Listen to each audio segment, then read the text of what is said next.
ada ibu-ibu nyeletuk gini, jadi maksud ibu saya tidak jadi berkat selama ini. Wah, sejak itu saya pikir, oh itu ternyata menyinggung beberapa orang kata-kata ini. Jadi saya tidak pernah mengucapkan kata-kata itu lagi. Tetapi entah kenapa pada waktu kemarin suami saya bilang, besok kamu coba sharing ya di perayaan ulang tahun Bu Meme. Saya teringat kata-kata ini, diberkati dan menjadi berkat. Kenapa saya teringat? Saya itu teringat wajah Pak Cindra dan Bu Meme setiap kali kalau datang ke rumah saya kesan, itu selalu tertawa yang gembira, halo, halo, gitu datang. Dan jujur, saya diberkati dengan keberadaan mereka yang begitu ramah dan penuh sukacita. Di usia mereka, mereka tetap aktif dan semangat. Sehingga saya merasa bahwa ya mereka diberkati dan menjadi berkat. Amin. Dan kata-kata itu kenapa diberkati dan menjadi berkat adalah ucapan yang biasa saya ucapkan di setiap teman-teman yang ulang tahun.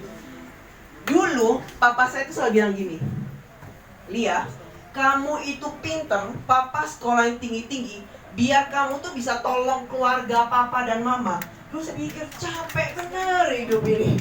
Bisa sekolah tinggi-tinggi, biar pinter, biar bisa bantu orang. Kenapa nggak untuk diri saya sendiri? Kenapa nggak untuk saya lebih bahagia?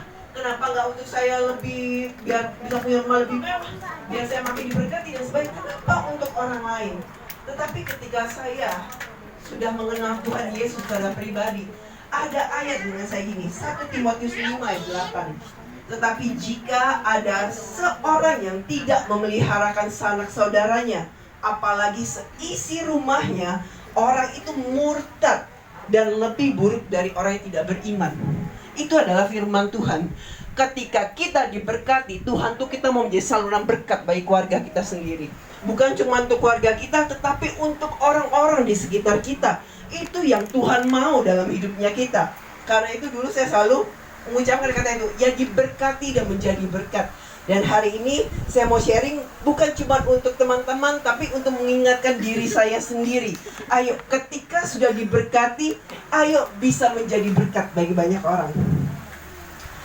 Kita buka dari Mazmur 92 ayat 13-15. Yang bawa Alkitab boleh dibuka, Mazmur 92 ayat 13-15. Orang benar akan bertunas seperti pohon korma, akan tumbuh subur seperti pohon aras di Libanon. Mereka yang ditanam di bait Tuhan akan bertunas di pelataran Allah kita. Pada masa tua pun mereka masih berbuah, menjadi gemuk dan segar. Ketika kita diberkati Allah, tidak ada kata saya sudah tua. Ketika kita diberkati Allah, ketika kita di masa tua kita pun Tuhan bilang tetap gemuk dan segar. Artinya tidak ada batasan usia untuk menjadi saluran berkat dari banyak orang.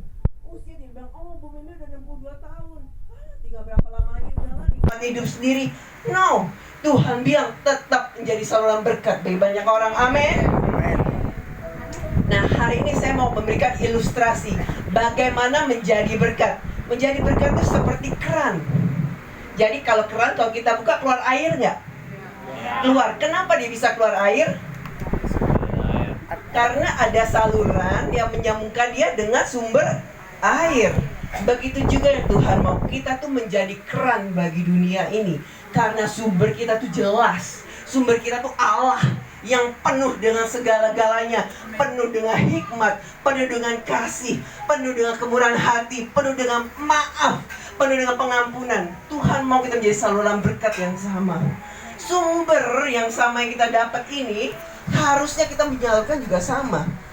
Dulu saya berpikir gini, alah duit cuma segini, ngapain dibagi-bagi ke orang lain? Kalau nanti gak cukup gimana? Aku nih punya 3 anak. Kalau nanti aku bantu keluarga A, bantu keluarga B, keluarga C, terus kalau nanti anakku ternyata nanti kuliahnya gak bisa setinggi mereka, gak sebagus mereka, rugi amat akunya. Tetapi hari ini firman ini pun mengingatkan aku, ayo, kalau kalian tidak mengasihi keluarga kalian, itu lebih murtad dari orang lain. Tuhan bilang, itu benar-benar mengajarkan aku sendiri. Jujur, karena itu pergumulan aku belakangan ini. Beberapa banyak keluarga aku yang sudah harus kuliah, itu harus ditanggung. Aku sejujurnya ngedumel sama suami aku bilang, repot amat mereka yang kuliah, kita yang repot. Tapi enggak, ini firman mengingatkan aku, ayo Filia terus menjadi berkat. Jangan pernah takut karena Allah aku tuh Allah yang kaya. Kalau aku bisa menjadi saluran berkat